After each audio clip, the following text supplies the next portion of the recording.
Good afternoon, everybody. You're very welcome to the Coeliac Society and ActiveIron session on eating for immunity. Today we are going to cover some of the different foods and nutrients that are involved in maintaining a good, healthy immune system for all of us. And we're going to start by having a look at an expression that I often come back to when I'm talking about nutrition, which is that you are what you eat. And I always think it's useful to keep reminding ourselves of this because we're literally built out of the foods that we eat. There's nothing else that your body is made out of. So what you're eating today is going to influence your health right now, your energy levels right now, but also what you're making your body out of for the next few weeks and months and years. And your immune system is no different. You know, we often talk about the fact that we update our skin every 28 days. Well, we're constantly working on our immunity. And the nice thing about this as well is that it's never too late to start. Often I'm talking to people and they think, well, I've been eating really unhealthy my whole life. Will it make any difference now? Yes, at any age, you know, getting good nutrition in is going to help and to make a difference. So what is your immune system? And it's a question I often ask people because we talk a lot about boosting our immune system. But when you say to someone, what is your immune system? Most people are a little bit lost. So your immune system is actually lots of different parts of your body that come together to help your body to manage, you know, any diseases that come along, viruses or germs or bacteria or whatever. And it consists of lots of things, but I'm going to talk a little bit today about skin, gut, blood and bone marrow. But you can imagine looking at this, that if we're going to talk about all of these different parts of the body, there's going to be lots and lots of different nutrients needed across the board for that to keep everything working. And the first one we're going to take a look at is skin and immunity. And your skin is a wonderful barrier that prevents bacteria and viruses and other microbes from actually entering your body. So if you've ever had a cut that became infected, the reason it got infected is because bacteria got in under that protective layer of your skin. So what we want to do is keep our skin as healthy as possible and really in good shape so that there's less chance of anything getting in. And anybody with celiac disease, about 10% of people with celiac disease develop a skin rash called dermatitis herpetiformis. And this is a really, really itchy rash. It comes up as blisters, but it's so itchy, everybody scratches it to the point where it bleeds and, you know, you have those scabs. And that's a break in the skin, which isn't, you know, good just generally for you. Now, for people who have dermatitis herpetiformis, a strict gluten-free diet for 2 years, well, you need to be on it for life, but it usually takes about 2 years for it to settle the rash. And there is some medicines that your GP and your dermatologist can prescribe to help settle it. So it's one just to look at, but in the meantime, all of us need to have healthy skin. And some important nutrients for that are vitamin A, healthy fats and zinc. And vitamin A is what we call a nutrient of a little bit of concern because we do see in lots of adults not eating enough vitamin A. And vitamin A is important to really hold moisture in your skin. So if people are quite low in vitamin A, they can get very, very dry skin. So flaky skin, dry skin, and adding in the vitamin A can really help. And a lot of the vitamin A that we actually have in our body, it's an interesting one. It comes from a substance called beta carotene.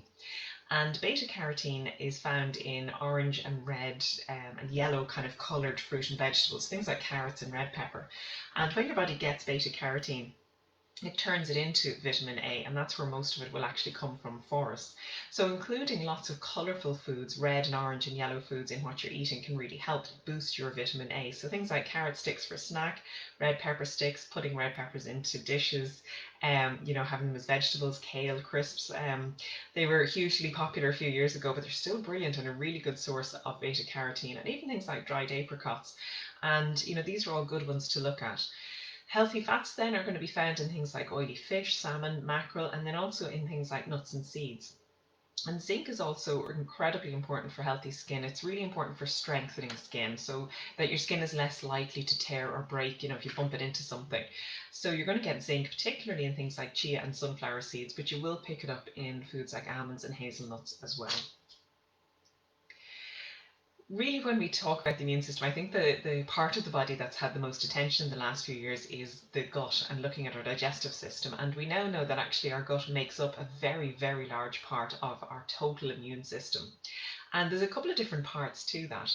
The first one is the fact that the acid in your stomach is a really good physical barrier to germs entering the body. So in the same way that skin is a physical barrier, your stomach, the acid in there is a barrier too. So when you are eating food or breathing in things, you know, if there's germs and things coming in with that, most of them actually are killed in the hydrochloric acid that you make several litres of every single day. So it's a really important barrier. And when I used to work, I worked for a long time on a unit where it was mouth cancer, so a lot of our patients were tube fed. But one of the things you have to do, you'd usually feed people over about 24 hours, but you had to give a 4-hour break every day to allow acid levels in the tummy to come back to normal, really just as part of good defence for the body. One of the key nutrients or key things that we need to put into our gut to keep it healthy is going to be fibre. And lots of people, particularly when they're celiac, can struggle to get all of the fibre that they need, because we would have looked, quite often for whole grain bread, whole grain cereals as a major source of fibre in our diet. And then suddenly, if they're gone, and it's not always easy, when you're trying to eat gluten-free bread, there's some great varieties out there, but it's not always the same. So I do find people struggle a lot with it.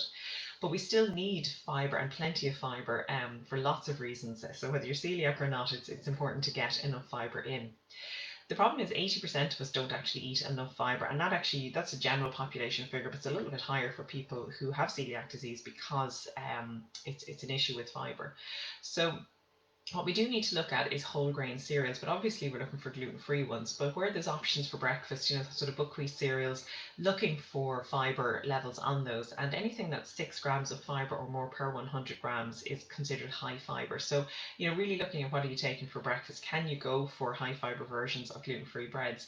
But the real trick, in terms of getting fibre on a gluten-free diet, is to not always look to grains for your fibre, because we get fibre in lots of places. So fruit and vegetables will give you fibre. So we talk about getting the 5 to 7 servings in a day, and if you're doing that, that's about half of all the fibre that you need in the day. And the trick there is to make sure that your fruit and veg are making up a third to a half of your plate at breakfast, lunch and dinner. So if you can get into the habit of adding some fruit at breakfast, having even a bowl of vegetable soup or a side salad at lunchtime, and then at dinner time plenty of different kinds of vegetables or salad on your plate, and that will actually go a long way to getting plenty of your fibre in. We mentioned nuts and seeds earlier for zinc, but they're also a really good source of fibre, and they're naturally gluten free, so you can add seeds and they can be crushed or whole. But if you wanted to put them into cereal in the morning, if you can use gluten free porridge, it's great to add things like seeds into it. You can put seeds into yogurt. We should be all eating plenty of calcium, so yogurt is going to be important there. So pop your seeds in. If you are making your own bread, a lot of the ground up seeds or whole seeds are very good into it. And some of the bigger ones like sunflower, pumpkin seeds are really good as a snack. And then beans and lentils are amazing. They are so rich in fibre. We need to get about 25 grams of fibre in every day, and a half tin of things like chickpeas or kidney beans will actually give you about 10 grams of fibre. So if you have a bean salad or a bean soup, or you make some vegetarian dishes that are based on beans and lentils, they're all going to be fantastic places to top up your fibre. The other part of the gut that's going to be important when it comes to immunity are the bacteria that live in there. We're not alone in our body. We have millions upon millions of bacteria that live in our digestive system, and they do lots of things in the body. They're involved in controlling your appetite and your weight, but also really important for helping to regulate your immune system. And a lot of talk about immune system recently, with coronavirus, has been talking about boosting your immune system. And anyone who knows anything about the immune system is saying, no, don't boost your immune system, because what is a boosted immune system? It's an autoimmune condition, or it's an allergy. And anyone with celiac disease is very familiar with the autoimmune condition that celiac disease actually is.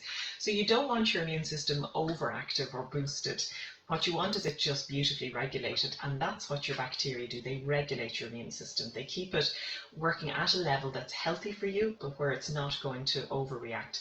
Now, in saying that, changing gut bacteria, unfortunately, is not going to change celiac disease, because there is a very, obviously, big, strong genetic component to that. But for general health, for regulating our immune system in terms of preventing infections, your gut bacteria are going to be essential. And they can be affected by lots of things. So if you've taken antibiotics, that will temporarily affect your gut bacteria. Tummy bugs, if you've ever had a gastroenteritis, or maybe picked up if you had a parasite at some stage, that can really disturb your gut bacteria for quite a while. Stress can change it. Lots of people, when they start a gluten-free diet, can see big changes in their digestive system. And a lot of people go from going quite regularly, or maybe a little bit too often, maybe been a little bit runny, can actually swing right through to quite severe constipation. Although some people constipation would be the sign of celiac disease for them. Now, sometimes that change can be because the fibre has changed in the diet, but the fact that you've changed foods and maybe brought in other ones can have an impact on gut bacteria as well. It's not necessarily negative. Sometimes it's actually quite positive, because you bring in new foods maybe that you weren't using before. But stress can have an impact on gut bacteria too. So there's two different ways to look at helping to balance gut bacteria. So one of the things you hear a lot about are probiotics, and probiotics are live bacteria, and the idea is that they can get into your large bowel and help to do something to your bacteria there that's helpful. In theory, what they should really do is get into your large bowel and make the environment in your large bowel slightly acidic, and that's actually really good because that allows the bacteria that you need to actually develop and grow. When you're looking for probiotics, though, you need to just read labels carefully. There's a lot more research, I would think, needed on these. So a probiotic has three specific things that it has to have. So one, it has to be live. Two, it has to survive your stomach acid. So remember we were talking about stomach acid earlier. A lot of live bacteria will actually just be killed in the stomach acid. So to be probiotic, bacteria has to be live and survive your stomach acid. And the third thing is that when it gets into your large bowel, it has to actually do something. You know, a bacteria is not probiotic if it's live and if it passes your stomach acid, but then achieves absolutely nothing when it actually gets to your bowel. So those three things to remember. So live, survives your stomach acid, and actually has a benefit in the bowel. And the thing I see with lots and lots of probiotics is very often the actual bacteria in the supplement isn't identified enough. It might kind of, if you look for names for bacteria, they'll always be three names. And when I look at a lot of probiotic supplements, they just have two, and that doesn't allow you to actually identify which bacteria it is, which means then I can't go, for example, and look it up and see what research is on it to show that it does anything. So, you know, we could have lots of probiotics out there that are doing amazing things, but we don't always know because we can't identify them. I mean, there's a couple of good probiotics that do actually have some good research behind them in terms of particularly the immune system, and they would be Yakult and Actimel are two that I've seen that have some very solid research behind them. Another good probiotic that we've often used if someone has irritable bowel as well as celiac disease is Alflorex, but that's one you'd buy in the chemist. So the thing is, I mean, you can certainly use them, and there's some good research behind them, but for me, I'm always a fan of actually looking at the prebiotics. And prebiotics is basically a fancy name for food for your gut bacteria, so feeding your gut bacteria. And prebiotics are pretty much all different kinds of fiber. So rather than running out and spending money on a packet of prebiotics, what you can actually do is increase the fiber in your diet.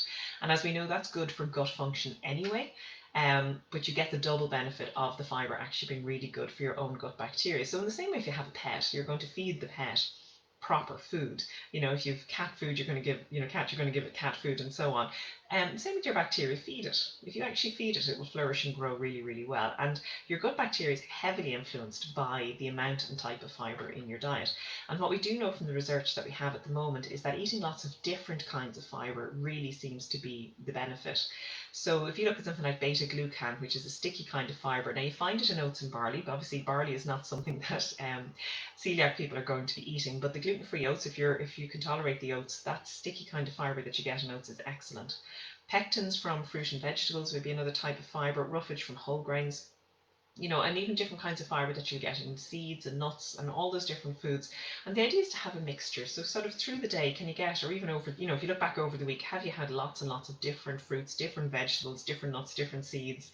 If you can take the oats, they're brilliant, the gluten-free oats. So just thinking about different kinds of fiber as well. But, if you're not eating a whole lot of fiber at the moment, start with one or two things.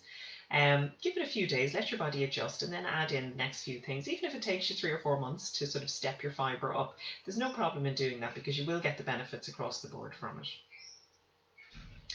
The next part of the immune system we often talk about are the immune cells, and we have lots and lots of different cells in our body that help to deal with different aspects of how we respond to disease. So there's sort of two layers. There's one which is some of the immune cells that kind of will just, for want of a better expression, attack anything that comes in. So any virus or any bacteria that comes in, immediately these cells will go for it. And then we have more specific immune cells, which are specifically produced to deal with a specific virus or infection. And what we want when we do have an infection is to start to make millions upon millions of these cells so that they can pour into the blood and pour around the body and help to deal with the infection. But as you can imagine, to make those cells, we need to have the building blocks there for that to happen. And so there's some key nutrients that we need to look at to help the body to do this. Iron, zinc, selenium, some of the B vitamins, and certainly vitamin C will be some of the nutrients that are going to be important here. Iron is part of what we call the first line of defense with the immune cells that come into the body. So if we think about what I was saying, some of the cells that will just really deal with anything that comes in, iron is actually a very active and important part of that part of the immune system. So if you think about it as part of the first line of defense, so if we're low in iron, we do know that that can impact how the body handles infection and how the immune system responds to disease when it comes into the body. And we do need to get plenty of iron in every day. And we do know that people with celiac disease are definitely at higher risk of having low iron, low hemoglobin. So red meat is always a good choice when it comes to iron. It's very rich in iron and it's very easily absorbed. However, we don't want to be eating red meat every single day. So 2 or 3 times a week is absolutely fine. There's concerns around red meat and things like cancer. But even the World Cancer Fund is telling us that about 500 grams of red meat a week is actually safe for us to eat. But that's why when we talk about general health, we talk about variety, and the same. We talk about lots of different kinds of fruit and vegetables, but lots of different places to get your protein is useful as well. So that if you have red meat some days, poultry on other days, fish on other days, vegetarian meals based on beans and lentils on other days, they're all going to be great. So there's no need to cut red meat out of your diet altogether. You can certainly include it, and it is a rich source of iron. When it comes to poultry, chicken and turkey, it's worth remembering that all of the iron is in the legs, so there's not a huge amount of iron in chicken breast. Oil-rich fish will give you a little bit of iron. Shellfish is another good source, particularly mussels are excellent. And then eggs, particularly the egg yolk, is also a good place to pick up some iron. On the vegetable side, your green leafy vegetables, things like spinach, kale, all really good sources of iron, but it's not all green vegetables, and that's one to watch because sometimes people think, well, if I have any green vegetable, I'm automatically getting my iron. You're not. Really, the ones that are high will be spinach and kale, and then cabbage will be a little bit less, but that's about it. You might get tiny amounts in some of the others, but it's not going to cover you for all of the iron that you need. Beans and lentils are brilliant places to get iron. Lentils, the red lentils, what actually gives them their colour is the iron that's in them. And then beans like chickpeas and kidney beans are also good sources of iron. And then you get iron in nuts and seeds. So you can see these popping up time and time again for fibre, for zinc, and again for the iron. So pumpkin seeds, almonds, and hazelnuts are going to be important. I've often been asked, should we take iron supplements to support our immune system? One of the things with iron supplements, if you are low in iron, they're very, very useful and very, very helpful if we are low in iron. Lots of people with celiac disease, when they're diagnosed, do need an iron supplement to get their iron levels back up. So a couple of things with iron supplements. Really important if you've been diagnosed with low iron and you're taking an iron supplement to get a check, in about 3 to 6 months and make sure that your iron levels did come back up. And then if you do stop the iron supplement, or when you stop the iron supplement, have a check about 3 months later to make sure that your iron stayed up. In fact, a lot of people are diagnosed celiac because their iron levels kept falling and they had repeated low iron tests. About 40% of people who have low iron actually turn out to be undiagnosed celiac. So the iron is a key one there. In general, it's not a good idea to take high iron supplements unless you've had a blood test to show that you're low in iron. So it's always good to look at it from food.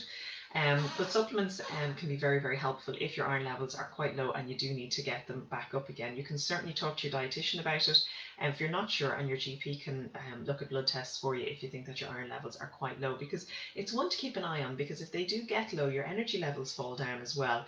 Your concentration, and low iron can actually affect a lot of systems in the body. It does have an impact on the immune system as well. So it's one of the reasons why we do recommend people with celiac disease have their iron in their blood checked once a year as part of their yearly sort of checkup on their celiac disease.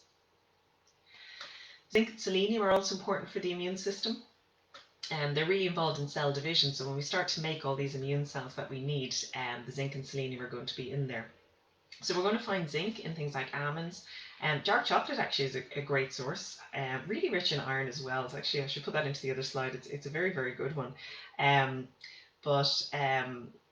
Sardines are going to be good. Pork is going to be actually a surprisingly good source of that as well. Selenium is going to be found in things like mackerel, Brazil nuts, tuna, and sunflower seeds. And selenium can be a little hard to come by if you're not eating a whole lot of these foods. So it's really good. We talk about getting your fish in regularly, and then plenty of nuts and seeds.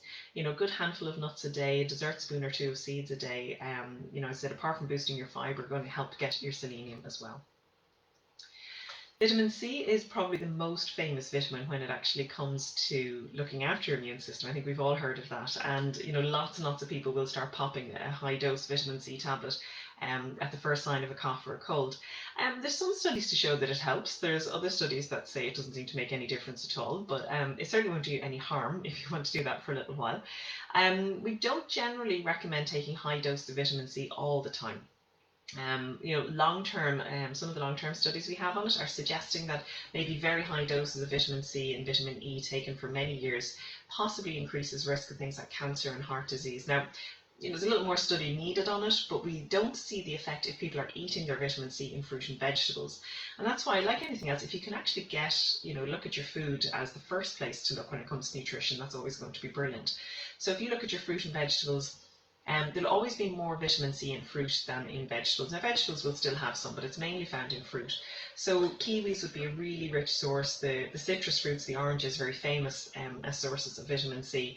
And then strawberries, berries, raspberries will all be excellent source of vitamin C as well.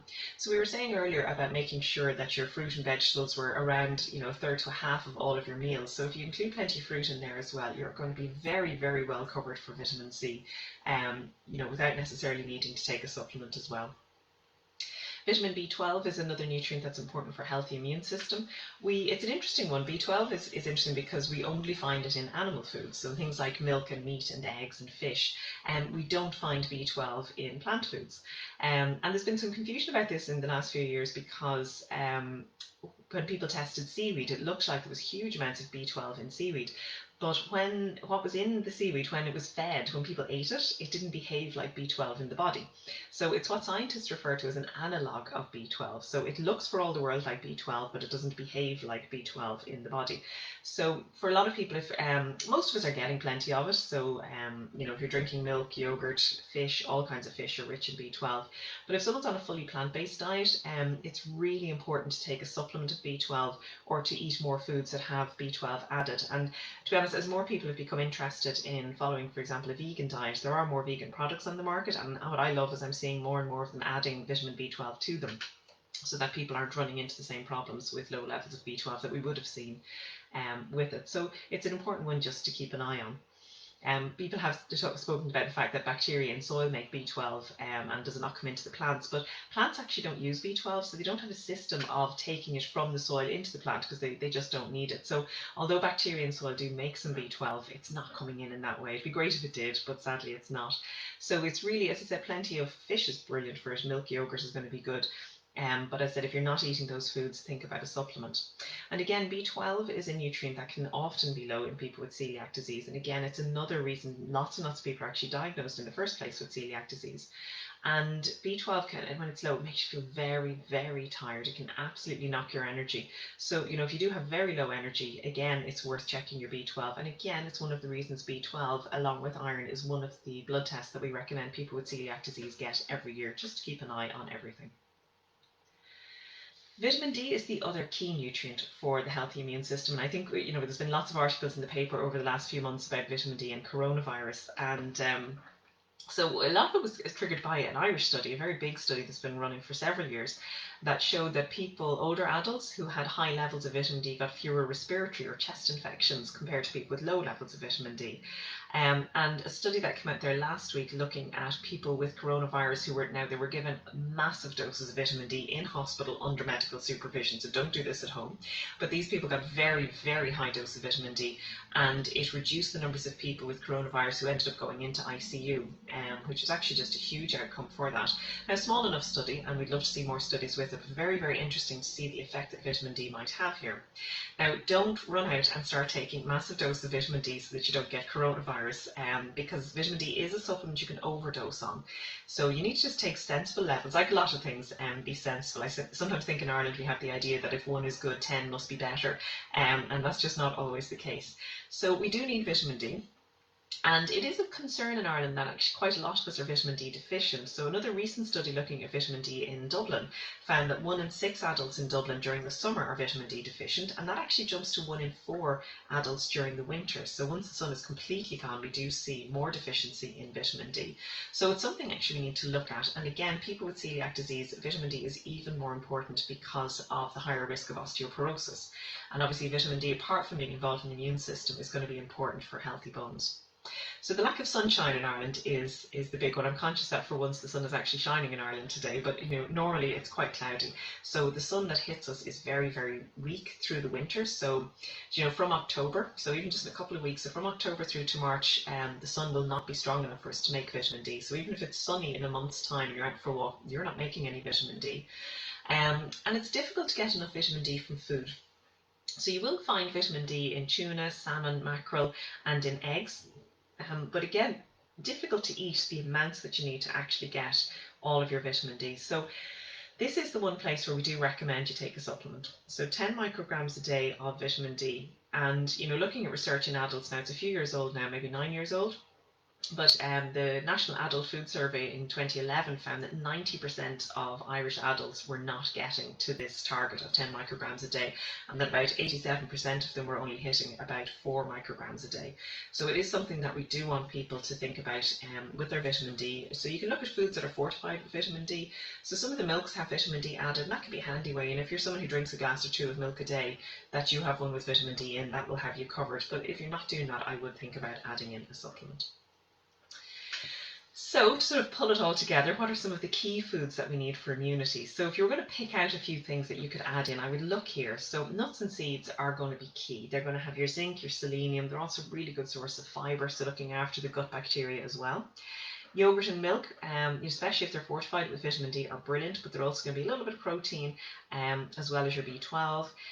Fruit that's high in vitamin C, so things like mandarins, kiwis and berries. Fish is just a wonderful all-rounder. It has the healthy fats, it's going to have some zinc and selenium, it's going to have a little bit of vitamin D if you go for the oily fish, so they're going to be useful as well. Whole grain foods, as and when you can. There's lots of whole grains that are actually gluten-free, so it's just finding ways to bring them into what you're eating if you can. Plenty of water. Now, you don't need to be drinking gallons of it, but we do need to be getting 1.5 to 2 litres of fluid in every day. Now, for some people, tea and coffee can dehydrate them a little bit, and alcohol, unfortunately, definitely doesn't count. But herbal teas, water, those kind of drinks, just that you've plenty of liquid coming in, is really good for the body too. In terms of supplements, a general multivitamin can be helpful as a top-up, but if you're eating generally quite well, especially if you have nuts and seeds and fish coming in, you're generally pretty well covered for a lot of things. You might look at specific supplements around iron if your iron levels are low and you're having trouble kind of getting them up to where they need to be. Vitamin D is a great one. If you're taking a general multivitamin, there's usually vitamin D in there, but if you're not, I would be topping up with that.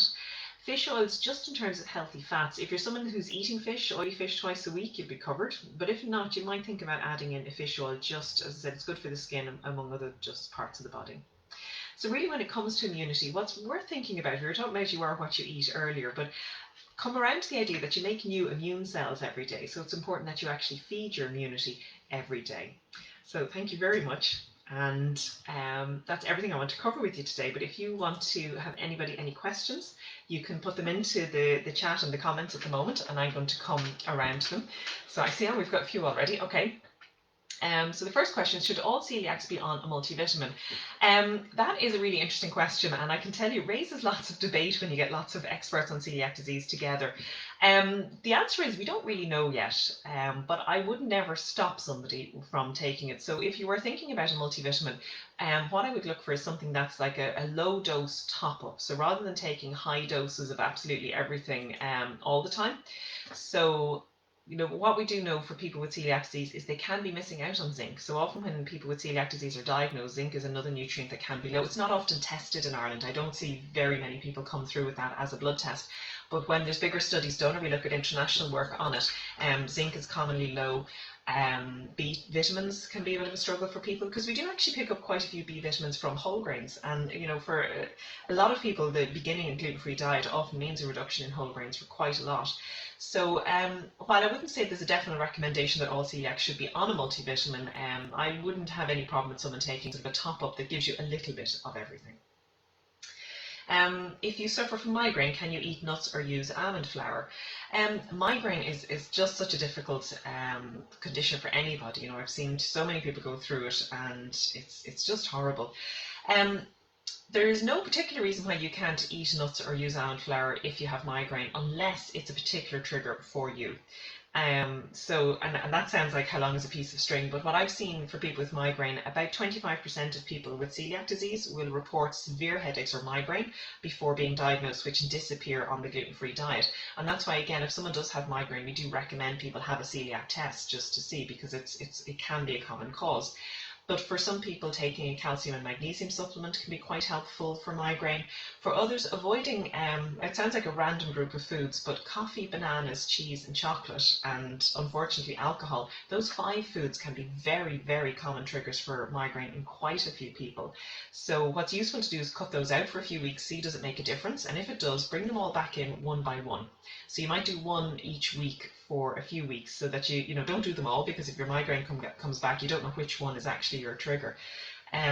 So in general, I've not seen anyone who can't eat nuts or use almond flour because they've migraine, but as I said, if that's a particular trigger for you, obviously yes, you do need to avoid those particular foods. Where are we looking? So my son was diagnosed a year ago in October. When can he have porridge? I'm assuming your son is a child. For adults, we let them have gluten-free porridge straight away, and then only if we're having difficulties or things aren't really settling down in a little while, that we might take them off. But for children, the recommendation at the moment is they stay off the porridge for a year, so off even the gluten-free oats, to stay off for a year. But what I would do is, if you're not sure, if you check back in with his dietitian, so the dietitian that you saw when he was diagnosed, or if you want a bit more detail, feel free to email us at info@coeliac.ie and I can come back to you with that. I keep very well and have no stomach problems. However, why would my stomach gurgle after eating? Thank you. Lots of reasons. Some people's tummies just gurgle more than others, so there's one. You will have a little bit of gurgling just as food is moving down, and that can be quite normal.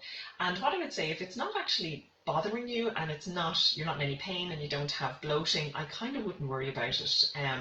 Now, one cause of it can be some people, particularly if they eat very quickly, can swallow a lot of air with their food, and that will gurgle and gurgle and gurgle in the stomach with that. So and I tend to see a lot of Irish people in particular eat very, very fast, and I've worked with lots of people over the years who had problems, particularly with belching and noisy tummy. And if you think about it, the best way to think of it is if someone, if you've seen someone eating hot soup and they kind of suck the soup in and you can hear the air going in with it, a lot of people actually swallow that air. So sometimes if you can slow down and just notice when you're eating, are you actually swallowing any air when you do that? And sometimes that can happen, but a little bit of stomach noise or gurgling is kind of normal. If it's very loud and it's bothering you, maybe pop into your GP and have a look. But what I would say to you, if you're not in any pain and you're not having any difficulty and it's not bothering you, I wouldn't be too worried about it. Sarah, once a celiac, is it likely you will always have a sensitive tummy? My daughter was diagnosed over 2 years ago and I found her stomach is far more sensitive than her other siblings. Now, that's kind of interesting because I'd love a little more detail. And again, if you want to just email us into the Coeliac Society on that. It depends on what you mean by sensitive. So in terms of gluten, yes, we would expect her to have a reaction to that, but I don't know if you mean if she's having pain in her tummy or other things going on. So what we might have a look at is sometimes with children in particular, the change in diet does mean a drop in fibre, which can mean, I do see a lot of kids who suddenly get quite constipated. And even if they don't look like it's severe, but if it's, sorry to go into the poo again, but if the poo coming out is quite hard and difficult for her to pass, that can make her feel quite unwell and will affect the whole digestive system. So maybe sometimes that's a thing to look at. But if you want to just even get in touch with us, and maybe I can come back to you in a little more detail. There's so many questions I'd love to ask you about that before I give out any particular advice on it. The next question, my daughter is a very fussy eater and does not eat meat, fruit or veg, a white diet except for cheese. Any suggestions for a good supplement with iron? Also, is porridge bread made with gluten-free oats safe for her? She was diagnosed 5 years ago. Okay, so the porridge bread made with gluten-free oats, as long as all the ingredients are gluten-free, should be fine for her. What I would say is, again, check back in with her dietitian, because when she was diagnosed, probably told not to eat the oats for a year and then to bring them in, and if they came in and she was feeling well and there wasn't any, she wasn't getting any pains or anything like that, and her blood results were still coming back, so she should be able to use the gluten-free oats. So the porridge bread made with gluten-free oats should be absolutely fine. Fussy eating can really, really be a big difficulty, and I think we might actually do a session on fussy eating for one of our Facebook Lives coming up, because a lot of kids can become quite fussy once they're diagnosed celiac, and you don't even need to have celiac disease to have a fussy eating child, and it's very frustrating. So, I mean, if in terms of supplements, it would depend on her age. So you can look at some good general multivitamins, but what I find, lots of the sort of supplements for kids have one or two vitamins in them, which isn't really going to give you what you need. So they often need a bit of a sweep through. So really, just depending on her age, what you might do is go into the pharmacist and just talk to them about supplements for kids that you particularly want to include vitamin D, maybe a little bit of iron. But have a look. I mean, if she's having her yearly blood test, have a look and see what her iron is like. And when that's happening, make sure they check like her vitamin D, her B12, some folic acid, and just have a look at those. In terms of fussy eating, I don't know how old she is. I'm wondering, you're saying diagnosed 5 years ago. She might be a little older, but fussy eating peaks around the age of 6 and generally falls away a little bit after that. And fussy eating is usually down to texture and feel of the food. So meat, fruit, and veg are classic ones for people to avoid. And then they tend to live on things like chicken and carbohydrates like pasta and things like that. So sometimes just introducing the foods in can really help. There's a few techniques around doing that. So I mean, certainly a supplement is no harm if you think that she's missing out on certain things. But again, I said, if you want to get in touch with us at the Coeliac Society, maybe we can have a little more of a conversation for you. Someone's asking, are nuts and seeds high in iron? Most of them actually are. Really good point. So seeds, we mentioned when we were talking about iron earlier, that things like pumpkin seeds, hazelnuts, and almonds would be high in iron. So they're really good to help top up your iron through the day. And bear in mind, you do need to be getting, at least 2, if not 3 foods that are rich in iron in your diet every day. One of the things that is a big problem when people are diagnosed with celiac disease is breakfast cereals that have iron added are actually a major source of iron in the Irish diet, and that vanishes as soon as an awful lot of people are diagnosed with celiac disease, because most of those cereals that have iron added also have malt or other things in them that people with celiac disease can't have. So yeah, putting nuts and seeds into breakfast, for example, is a great way of replacing the iron that you might have been missing. Next question, my hemoglobin has stayed slightly low and I eat a lot of iron-rich foods and vegetables. So, I mean, there's a couple of things with that. If you're definitely eating plenty of iron, and your hemoglobin is staying low, I'd still be popping back to the doctor, maybe just see. The one to check is actually your B12. Sometimes even if you're eating plenty of iron, if you're not getting enough B12, your body is struggling to make all of the hemoglobin it needs. So the B12 would be one I would check there. The other thing I would say is no harm to get a dietitian to have a look at the iron in your diet. Because now I'm not saying maybe you are eating wonderful amounts of iron, but just over the years, I've had so many people in my clinic tell me they're eating plenty of iron or eating plenty of fibre, and when we actually just run the numbers on it and look at the portion sizes, they're actually not always hitting the amounts. So the two I'd have a look at would be B12 and have maybe just maybe get a dietitian to have a look at the overall diet. You can also boost iron absorption by making sure there's vitamin C at the same time that you're eating the iron. So if you have tomatoes or orange juice or things like that with a meal to do it. And I said, if you're relying just on fruit and vegetables for iron, your body struggles to absorb that a little bit, so it can be a little more difficult for it to come into the body. So maybe just have a look at that. Now, if it's low but it's still in the normal range, I wouldn't worry about that, because that's going to be fine. But if it's always falling under the low levels, and especially if it's impacting on your energy, maybe just check that out. What might be the signs of the start of vitamin D being too high? Unfortunately, it's a liver test that would show that your liver function isn't terribly good. So it's not something you generally feel. It's usually something that might be picked up. Now, in saying that, you can overdose on vitamin D. It's hard to do it. You'd want to be taking a lot of vitamin D over, a couple of years. But I'm always concerned, when we talk about high dose of vitamin D being good for things, that some people might overdo it. So really, you'd see it on a blood test more than anything else. Is brain fog related to celiac disease and nutrient deficiency? If I'm gluten, which is rare, I really notice it. The brain fog that we see in celiac disease, we think, is due to the effect of the gluten antibodies on the nervous system. So, 20, 30 years ago, we thought about celiac disease as just being the gut, but we now know that celiac disease affects the nervous system as well. And quite a few people, when they are glutened, do find that they are absolutely wiped out with fatigue, but they get the brain fog, cloudy thinking, can't concentrate. if you see it straight away when you eat gluten, then it's not going to be a nutrient deficiency that quickly. It will just be the gluten. You can get a bit of brain fog though if you're low in B12, low in iron. They'd be two nutrients that would impact on your concentration levels. If you're low in B vitamins as well, that can affect it.